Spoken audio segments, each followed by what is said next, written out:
Di akhir masa jabatannya, Presiden Jokowi lagi sering banget neken aturan baru nih. Kali ini, dia telah menandatangani aturan yang membolehkan organisasi masyarakat atau ormas keagamaan untuk memiliki izin mengelola tambang. Aturan itu tercantum dalam Peraturan Pemerintah Nomor 25 Tahun 2024 yang udah berlaku mulai 30 Mei 2024. Aturan ini jelas mendapat kritik karena dianggap bisa memperburuk kerusakan lingkungan akibat tambang yang semakin merajalela. Gak cuma itu, aturan ini juga dituding ada motif politik tersembunyi.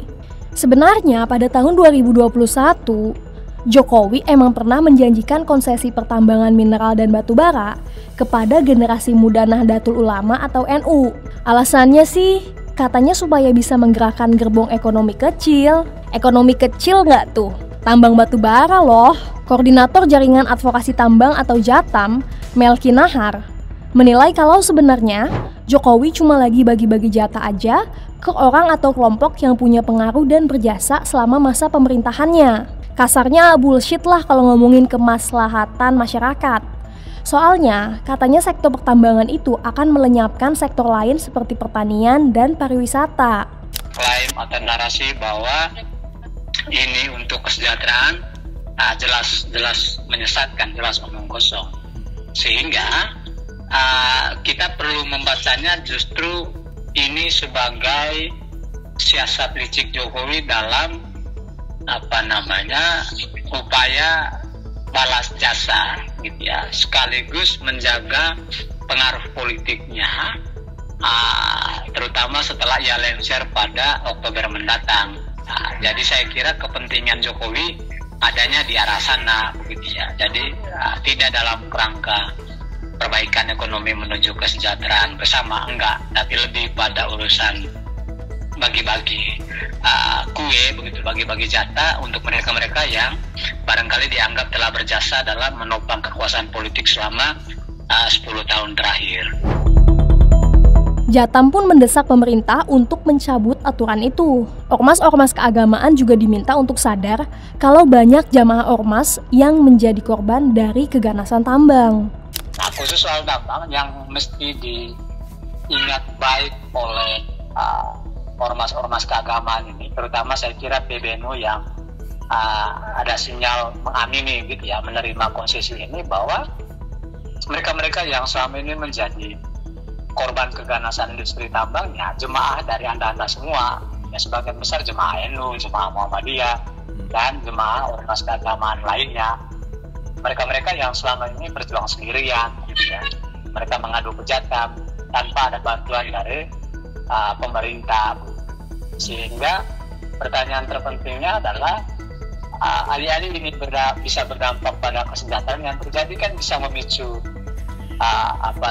potensi konflik di internal ormas itu sendiri gitu. Karena di satu sisi elitnya mendapat untung gitu, tapi di sisi lain para jemaahnya justru mendapat untung. Kasarnya kan begitu jadinya. Saya ambil contoh misalnya si Budi Pego yang dikriminalisasi dan masuk penjara di Banyuwangi, tambang emas itu. Dia itu kan warga NU Tulen gitu ya. Lalu situasi yang sama itu banyak terjadi di banyak tempat di Kalimantan Timur, itu banyak sekali. Nah, menurut catatan Konsorsium Perbaruan Agraria, terdapat 32 konflik agraria akibat tambang sepanjang tahun 2023. Dan itu berdampak ke lebih dari 48.000 keluarga di 57 desa. Diketahui, sejak menjabat pada tahun 2014 hingga 2022, Jokowi telah memberi izin tambang di wilayah seluas 5,37 juta hektar. Nah, Jatam menilai kalau ormas keagamaan itu tuh tidak memiliki kapasitas untuk mengelola tambang. Untuk itu, menurut Jatam, skema yang mungkin diterapkan ormas, yaitu ormas menjadi pemegang konsesi yang nantinya kerjasama dengan perusahaan lain sebagai operator.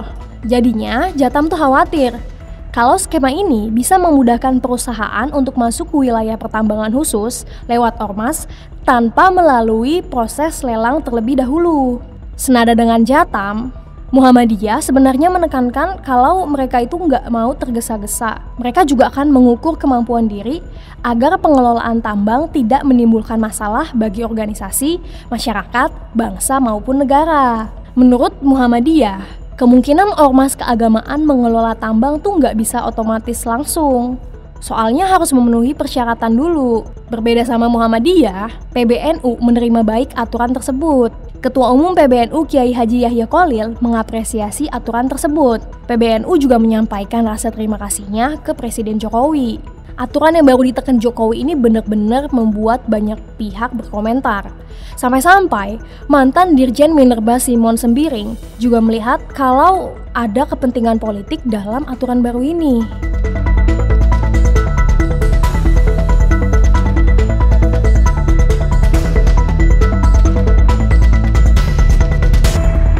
Jadi menurutnya, PP nomor 25 tahun 2024 itu tuh nggak perlu ada.